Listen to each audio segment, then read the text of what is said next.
하나님 말씀 마태복음 16장 15절에서 17절입니다. 마태복음 16장 15절에서 17절입니다.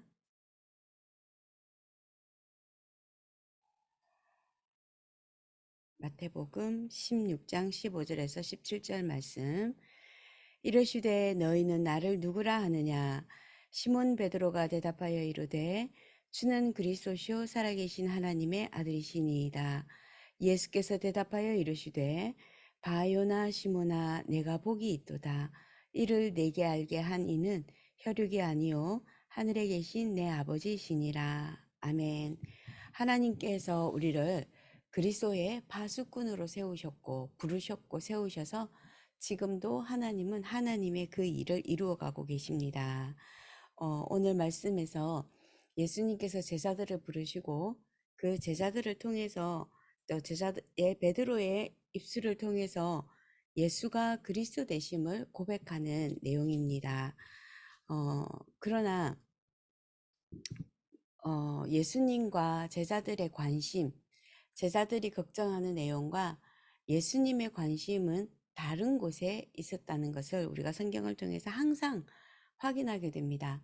제자들뿐만 아니라 나 개인에게 있어서도 하나님의 관심이 나의 관심인지, 예수님이 지금 말씀하시고 계시는 그 관심이 나의 인생의 방향인지 오늘도 다시 한 번 더 인생의 방향을 수정하시고 기도 제목 바꾸시고 영적 힘을 얻는 날 되시기를 예수님 이름으로 축원합니다.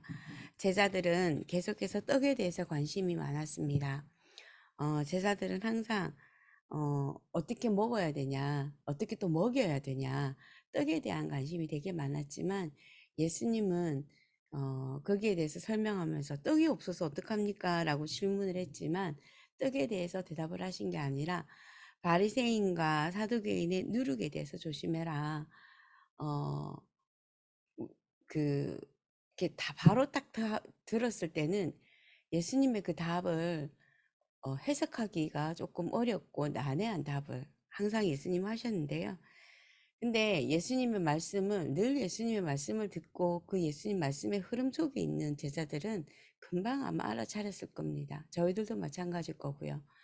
항상 하나님의 말씀의 흐름 속에 있는 성도들은 강단에서 주시는 그 말씀이 항상 예수님의 음성으로 하나님의 말씀으로 들려지게 되어 있습니다.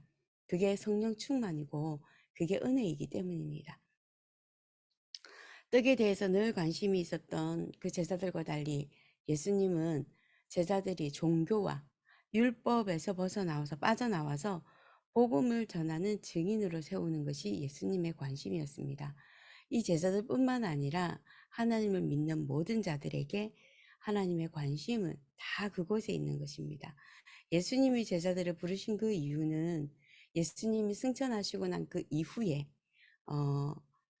핍박 시대가 오고 재앙 시대가 오고 환란 시대가 오게 되는데 그때의 교회의 리더로 성도들의 리더로 또 불신자들에게 이 복음을 증거하는 증인으로 하나님께서 세우시기를 원하시는 것이 하나님의 계획이고 예수님의 관심이었기 때문에 결국에는 영적 싸움하는 자, 영적인 사실을 알고 영적인 싸움을 알고 왜 예수님이 오셨는지, 왜 예수님이 오셔서 십자가에 죽으셔야만 하시는지, 왜 부활하셔야 하는지, 왜 승천하시고 성령을 우리에게 보내셔야 하는지 정확한 하나님의 마음과 하나님의 계획과 또 예수님의 그 마음을 우리가 알 수 있는 것입니다. 그래서 우리는 다시 한 번 더 오늘도 지금까지 성경에서 주셨던 그 증거, 그리고 또 나를 구원하신 그 예수님에 대한 그 증거, 수많은 증거들이 우리에게 날마다 사실은 있습니다. 우리가 예수님을 믿는 그 순간, 구원받은 그 순간부터 예수 그리스도 이름으로 하나님 앞에 기도했을 때에 육신적인 기도 제목이라 할지라도 그 기도에 대한 응답하셨던 하나님, 또 생명 구원을 두고 우리가 하나님 앞에 기도했을 때에 응답을 주셨던 그 수많은 응답들이 우리에게 증거로 굉장히 많이 있습니다. 다시 한 번 더 오늘도 성경에 주셨던 그 증거, 나에게 주셨던 그 증거를 붙잡고 오늘도 다시 한 번 더 하나님 나라가 임하는 그 축복을 누려야겠습니다. 그래서 예수님께서 제자들에게 너희는 물고기 2마리와 떡 5개로 먹이고 난 이후에 몇 광주리가 남았는지, 몇 명을 먹였는지 기억하지 못하느냐. 또 떡 7개를 가지고 4,000명을 먹이고 난 그 이후에 남았던 광주리 몇 바구니가 남았느냐. 그 증거를 너희가 알지 못하느냐. 증거를 붙잡아라.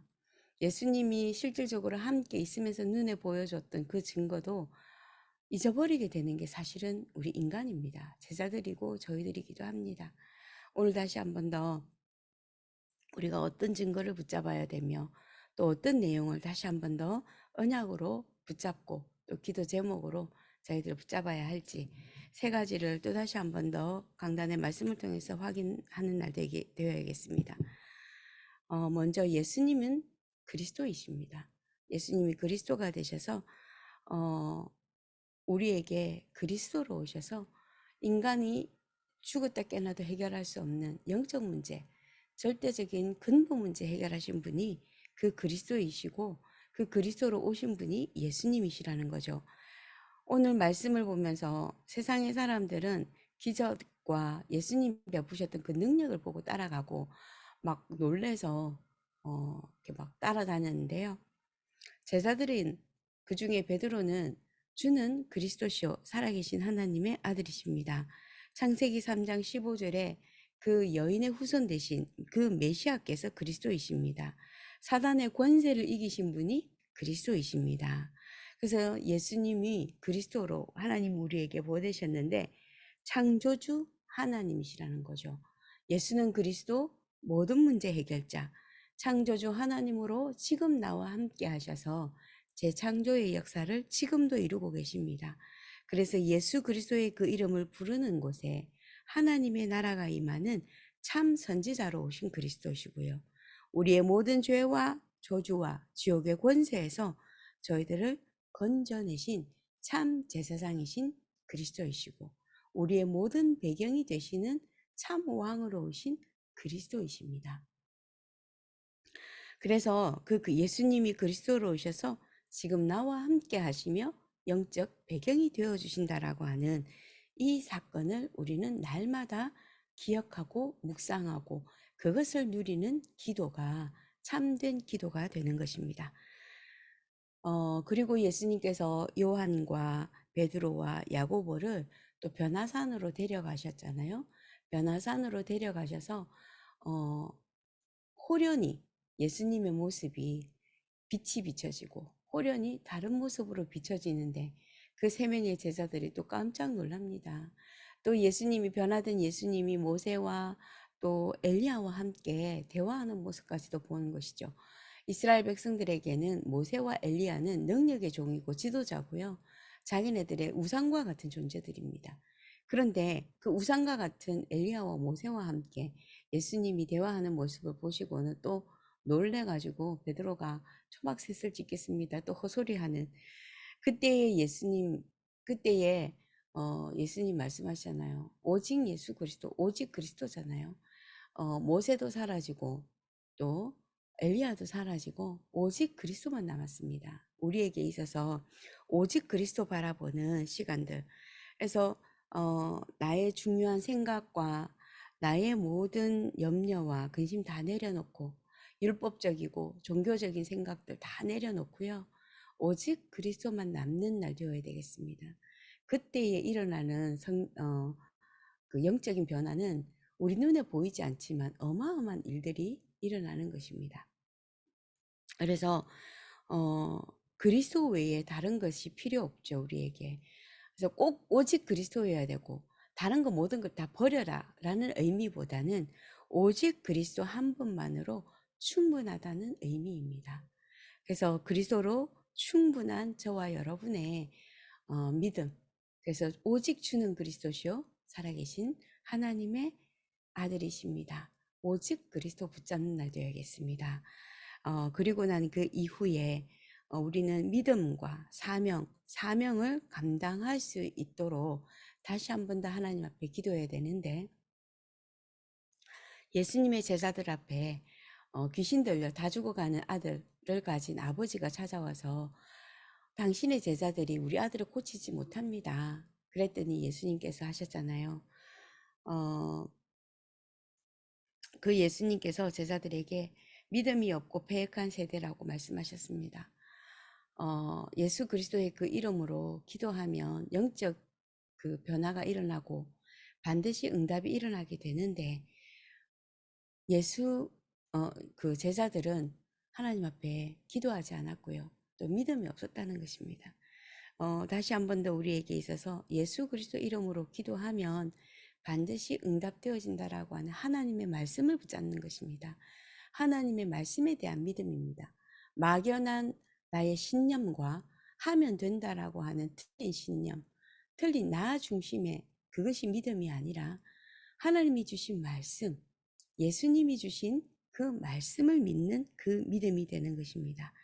그래서 다시 한 번 더 우리가 믿음을 회복하고 받은 복음으로 누리는 시간, 그 복음의 뿌리 내리는 기도하는 그 시간이 참된 기도라는 것입니다. 그래서 나의 문제를 두고 기도하는 것이 아니라 예수님이 그리스도 되시는 영적 사실과 또 그 예수가 그리스도 되셔서 나의 모든 것의 주인 되신다라고 하는 주님이 되신다라고 하는 그 믿음을 우리는 고백하는 것입니다. 그래서 예수님이 나의 주인 되시고 내 가정의 주인 되시고 또 내 마음과 내 생각과 나의 모든 환경의 주인이 되어 주시옵소서. 주인 바꾸는 기도, 또 주인을 바꾸는 그 믿음, 예수님이 나의 주인 되시는 그 믿음, 그러할 때에 우리가 믿음의 여정을 가게 되는데, 제자들은 로마 끝까지 복음화하는 것이 제자들에게 주신 사명이고요. 또 저와 여러분에게 주신 사명은 미국과 이 LA와 전 세계 끝까지 세계 복음화하는 것이 사명이고요. 또 우리 후대들은 미래 살리기 위해서 끝까지 가는 것이 예수님이 주신 사명입니다. 그래서 다시 한 번 더 우리가 믿음과 기도를 회복해야겠습니다. 베드로가 마지막에 고백합니다. 베드로전서 5장 7절에서 10절의 말씀에 너희 염려를 다 주께 맡기라. 이는 그가 너희를 돌보심이라. 근신하라 깨어라. 너희 대적 마귀가 우는 사자같이 두루다니며 삼킬 자를 찾나니 너희는 믿음을 굳건하게 하며 그를 대적하라. 이는 세상에 있는 너희 형제들도 동일한 고난을 당하는 줄 알미라. 모든 은혜의 하나님 곧 그리스도 안에서 너희를 부르사 자기의 영원한 영광에 들어가게 하시니가 잠깐 고난을 당한 너희를 친히 온전하게 하시며 굳건하게 하시며 강하게 하시며 털을 견고하게 하시리라. 다시 한 번 더 복음 안에 있는 우리 모든 성도에게 있는 문제는 복음을 회복하고 기도를 회복하고 사명을 회복하는 기회입니다. 그래서 하나님이 주신 증거, 성경에 주신 증거, 나에게 주신 그 증거를 붙잡고 지금 역사하시는 그리스도를 붙잡고 예수 그리스도 이름으로 기도하시면 반드시 하나님의 나라가 임하게 되고요. 우리가 이렇게 후대를 위해서 기도하고 있으면 우리의 후대들은 하나님께서 전도자로 세우시는 것입니다.